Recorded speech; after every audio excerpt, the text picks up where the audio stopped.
Hello guys, welcome to SR blogs. So ఇది Kanipakam వెళ్ళినప్పటి video. So మనం కాణిపాకం వెళ్ళి దేవుడి దర్శనం చేసుకొని బయటికి వస్తే ఆపోజిట్లోనే మనకి నక్షత్రవనం అని చెప్పి ఒకటి ఉంటుంది. దానికి ఎదురుగానే గో సంరక్షణశాల ఉంది. సో అక్కడ ఏంటంటే మనము ఒకవేళ గోమాతకి ఏదైనా తినిపించాలని అంటే వాళ్ళ దగ్గరికి వెళ్తే వాళ్ళు నేమ్ రాసుకొని కొంచెం డబ్బులు పే చేస్తే వాళ్ళు మనకి ఇలా గడ్డి ఇస్తారు. మనమైతే వెళ్ళి ఆవులకి తినిపించవచ్చు. సో మీ ఇక్కడ చూస్తున్నారు కదా, మా హస్బెండ్ అయితే ఫస్ట్ దానికి తినిపించడానికి వెళ్తున్నారు.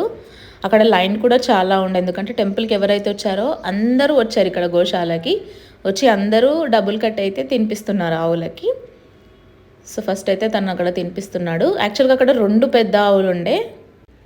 సో ఇంకొక ఆవు దగ్గర అయితే చాలా పెద్ద లైన్ ఉండే. సో అందుకే తనైతే ఇక్కడికి వచ్చి తినిపించేశాడు.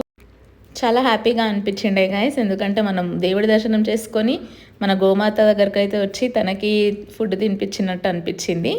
సో మీరు కాణిపాకం వెళ్తే కనుక ఖచ్చితంగా నక్షత్రవరానికి అయితే వచ్చి మన గోశాలలో విజిట్ చేసి ఖచ్చితంగా ఆవులకైతే తినిపించండి గైస్.